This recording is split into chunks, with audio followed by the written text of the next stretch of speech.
తమ్ముడు ఇటురండి ఇక్కడ ఉన్నాను. తమ్ముడు ఇదిగోండి, జాగ్రత్తగా ఉంది. డెలివరీ పెద్దది కొంచెం. మీకు వాట్సాప్లో లొకేషన్ షేర్ చేస్తా. అక్కడ ఒక వ్యక్తి ఉంటాడు, అతనికి ఇవ్వండి. మీకు డెలివరీ అయిన తర్వాత ఫోన్ చేయండి, అమౌంట్ మీకు ఫోన్పే చేస్తాను. సరే అన్న. కాదు, కొంచెం కేర్ఫుల్గా ఉండండి. సరే అన్న. భయ్యా కుర్రోళ్ళని పంపిస్తాను, వాళ్ళ దగ్గర తీసుకో. సరేనా భయ్యా? అరే లొకేషన్ చూడరా. ఇక్కడే చూపిస్తుందిరా, 6 నెలలు అనుకుంటా. సరే అమ్మ.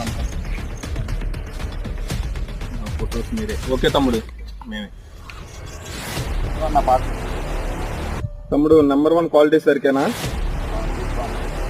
Okay, number 1 A1 sir, perfect. ఎప్పుడు ఎక్కువ సరిగ్గా తీసారు. హలో ఏర్ బాబు, సరికి అందింది తమ్ముడు. ఎప్పుడు ఇటువంటి నెంబర్ 1 సరుకు పంపి, ఓకేనా?